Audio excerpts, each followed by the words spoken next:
தமிழகத்தில் 2012, 2013 ஆண்டில் 0.36% இருந்த எய்ட்ஸ் நோய் தற்போது 0.28% குறைந்துள்ளதாக சுகாதாரத்துறை அமைச்சர் விஜயபாஸ்கர் தெரிவித்துள்ளார். புதுக்கோட்டை மாவட்டம் அன்னவாசல் அரசு மருத்துவமனையில் நம்பிக்கை மையம் கட்டடத்தை திறந்து வைத்து பேசிய அவர் இவ்வாறு கூறினார்.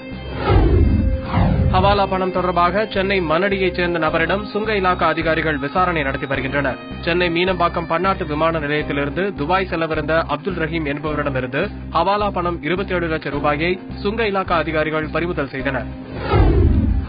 தூத்துக்குடி மாவட்டத்தில் நகைக்கடையில் கொள்ளையடித்த 2 மர்ம நபர்களை போலீசார் தேடி வருகின்றனர். வாகைக்குளம் அடுத்த புதுக்கோட்டையில் கணேசன் என்பவருக்கு சொந்தமான நகைக்கடையில் நுழைந்த மர்ம நபர்கள் 2 லட்சம் ரூபாய் மதிப்புள்ள நகைகளை கொள்ளையடித்து சென்றுள்ளனர். கண்காணிப்பு கேமராவில் பதிவான காட்சிகளை வைத்து போலீசார் விசாரணை நடத்தி வருகின்றனர். கொடைக்கானல் வெள்ளி நீர்வீழ்ச்சி அருகே உள்ள வனப்பகுதியில் பற்றிய காட்டுத்தீயை அணைக்கும் முயற்சியில் வனத்துறையினர் ஈடுபட்டுள்ளனர். எம்எம் நகர் பகுதியில் உள்ள தனியார் தோட்டத்தில் பற்றிய தீ வேகமாக வனப்பகுதியில் பரவியது.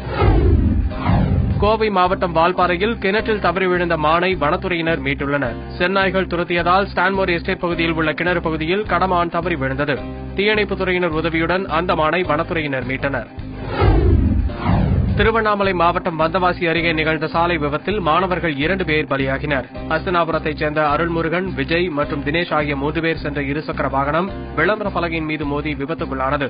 இதில் அருள்முருகன், விஜய் ஆகிய இருவரும் சம்பவ இடத்திலேயே உயிரிழந்தனர். தினேஷ் படுகாயத்துடன் மருத்துவமனையில் சேர்க்கப்பட்டுள்ளார்.